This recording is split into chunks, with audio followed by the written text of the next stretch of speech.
அந்த காலத்துல இருந்து ஒரு சொலவடை ஒன்று உண்டு. தில்லை 3000 செந்தில் 2000. தில்லையில இருக்கிற தீட்சிதர்கள் மொத்தம் 3000 பேர். கணக்குப்படி என்னன்னா, ஐதீகப்படி என்னன்னா 2999 பேர் தான் தீட்சிதர். 3000வது தீட்சிதர் யாருன்னா நடராஜரே. அதே போல செந்தில் 2000 அப்படிங்கிறது திருச்செந்தூரில் இருக்கக்கூடிய திரிசுதந்திரர்களை குறிக்கக்கூடியது. இதுல 1999 பேர் தான் திரிசுதந்திரர்கள். 2000வது திரிசுதந்திரர் யாரு அப்படின்னா அவர் செந்திலாண்டவர். இந்த திரிசுதந்திர பிராமணர்களுக்கு இன்னும் 2 பெயர்கள் உண்டு. முக்காணிகள் அப்படின்னு சொல்லுவாங்க, அப்புறம் ஸ்தலத்தார் அப்படிம்பாங்க. அந்த இடத்துக்கே பாத்தியதைப்பட்டவர்கள் அவர்கள் தான். சில நூற்றாண்டுகளுக்கு முன்பாக அது திருவிதாங்கூர் சமஸ்தானம் கண்ட்ரோல்ல இருக்கிறப்போ, திருவிதாங்கூர் சமஸ்தானத்துல நடந்த பாலிடிக்ஸ் காரணமாக திடீரென்று திரிசுதந்திரர்களுடைய பாத்தியதை, அவர்களுக்கே உண்டான மரபார்ந்த காலங்காலமாக இருந்து வந்த உரிமை பறிக்கப்பட்டு கற்ப கிரகத்துக்குள் போத்திகள் உள்ளே வந்தார். சோ இன்னைக்கு தேதிக்கு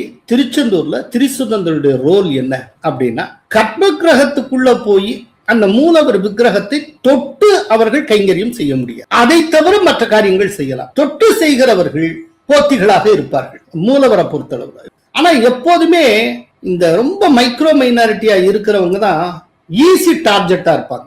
இதுக்கு முன்னால பாருங்க, டிஎம்கே ஆட்சி காலத்துல சிதம்பரத்தை சுற்றி இருக்கக்கூடிய சிதம்பரம் வாழ் அந்தணர்களாக இருக்கக்கூடிய, தில்லை வாழ் அந்தணர்களாக இருக்கக்கூடிய தீட்சிதர்கள் குறிவைக்கப்பட்டார். அந்த 5 வருஷமும் டிஎம்கே ஆட்சி நடந்தாலும் 5 வருஷமும் தீட்சிதர்கள் அத்தனை கஷ்டப்பட்டாங்க. எவ்வளவு இம்சை. இப்போ விஜய் வந்தாச்சுல, இப்ப இவங்க முறை, இவர்கள் திரிசுதந்திரர்கள் மீது கை வைக்க தொடங்கி இருக்கிறார்.